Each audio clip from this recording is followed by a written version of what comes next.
আসন্ন ভোলা জেলার লালমোহন উপজেলার পশ্চিমচর উমেদ ইউনিয়ন পরিষদ ইউপি নির্বাচনকে কেন্দ্র করে রাজনৈতিক অঙ্গনে শুরু হয়েছে ব্যাপক আলোচনা।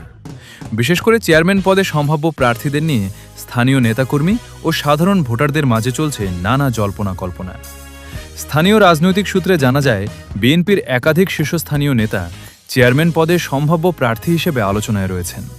তাদের মধ্যে রয়েছেন পশ্চিমচর উমেদ ইউনিয়ন বিএনপির সাধারণ সম্পাদক প্রবীণ রাজনীতিবিদ মোস্তফা মাতাব্বর, ইউনিয়ন যুবদলের সাবেক সফল নেতা ফজলু মাতাব্বর, বিএনপির নেতা মনির বকশী, ছাত্রদলের সাবেক আহ্বায়ক কবির পঞ্চায়েত এবং ইউনিয়ন বিএনপির সভাপতি প্রভাষক নুরুদ্দিন। দলীয় নেতাকর্মীদের মতে প্রত্যেক সম্ভাব্য প্রার্থী দীর্ঘদিন ধরে এলাকায় রাজনৈতিক ও জনকল্যাণমূলক কর্মকাণ্ডে সক্রিয় ভূমিকা পালন করে আসছেন। ফলে তৃণমূল পর্যায়ে তাদের নিজস্ব সমর্থক গোষ্ঠী ও গ্রহণযোগ্যতা তৈরি হয়েছে।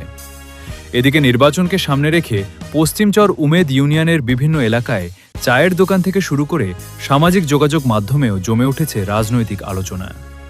সম্ভাব্য প্রার্থীদের যোগ্যতা, জনপ্রিয়তা ও সাংগঠনিক অবস্থান নিয়ে চলছে ব্যাপক আলোচনা।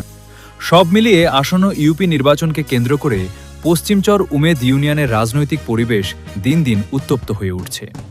তবে শেষ পর্যন্ত কোনো প্রার্থী দলীয় মনোনয়ন পাবেন এবং ভোটের মাঠে প্রতিদ্বন্দ্বিতা করবেন সে বিষয়ে এখনও আনুষ্ঠানিক কোনো ঘোষণা আসেনি।